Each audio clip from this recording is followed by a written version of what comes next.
אשפוז ילדים בבתי החולים מחייב התארגנות של המשפחה סביב בית החולים 24 שעות ביממה. האשפוז משנה מקצה לקצה את תפקוד המשפחה. פרויקט סנשיין הוא ארגון מתנדבים בינלאומי שמספק פעילות חינוכית וחברתית לילדים ולהוריהם במחלקות בתי החולים השונות. אודות העמותה ופעילותה בארץ ובעולם נשוחח עם יובל פסוב, יושב ראש עמותת פרויקט סנשיין בישראל. אז בוא תגיד לנו, איך נולד הרעיון של פרויקט סנשיין, יובל? אז בוקר טוב, קודם כל. בוקר טוב. פרויקט סנשיין זה חלק מעמותה בינלאומית שפועלת בקרוב ל-150 מרכזים רפואיים בעולם, בארצות הברית, בקנדה, בסין, בקניה. יש יותר מ10,000 מתנדבים.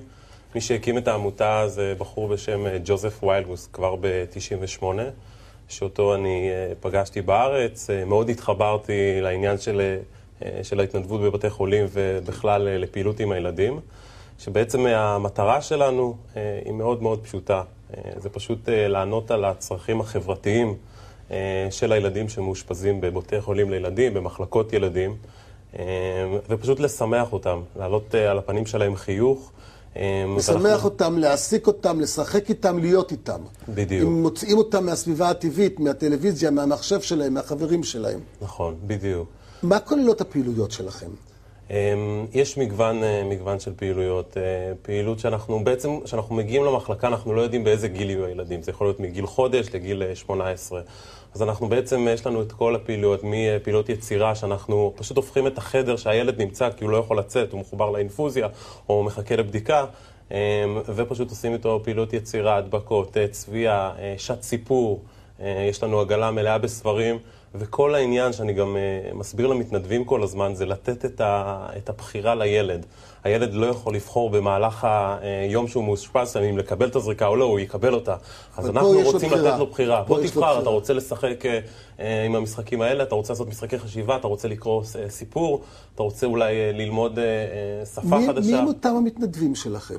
המתנדבים הם, כמו שאתה רואה, אני יחסית צעיר. כן. המתנדבים מגיעים מתחום ההייטק, בין 25 ל-45, גם יזמים, גם אנשי פיתוח, גם עורכי דין, אנשי פרסום, אנשי חינוך, מאקדמיה. כמה אנשים עם נשמה כזאת יתרה יש לנו היום בארץ? כמה מתנדבים יש לכם בפרויקט? אז אני יכול להגיד לך שבאמת אני קיבלתי כל כך הרבה פניות, ובאמת זה מדהים שבעצם זה תהליך שרשרת של חבר מביא חבר. זה התחיל הרבה מהמדיה החברתית שאנחנו מדברים עליה. יש לה גם הרבה דברים, צדדים מאוד חיוביים. דרך פייסבוק, טוויטר, והרבה דרך אימיילים אנחנו מגייסים אותם, ואנחנו תמיד מחפשים עוד מתנדבים. יש לכם הכשרה, אתם עושים הכשרה מסוימת? יש איזו הכשרה שעובר המתנדב? בהחלט. קודם כל, יש פגישה אישית עם מי שירכז את המתנדבים. לי, שהיא פשוט קודם כל רואה אם המתנדב הזה מתאים. לא לכל מתנדב ההתנדבות הזאת מתאימה.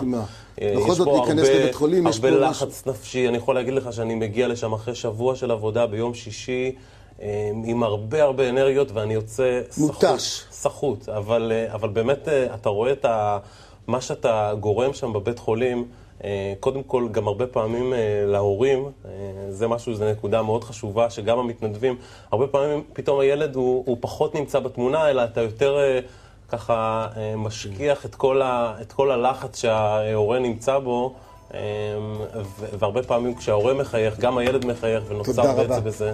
תודה רבה ליובל פסוב. אם אתם רוצים להתנדב, יש לכם את כיצד. תודה רבה גם לדוקטור בלה קאופמן, וכמובן לא ניפרד מבלי להודות ליתר האורחים שהתארחו בתוכנית שלנו היום. סיימנו.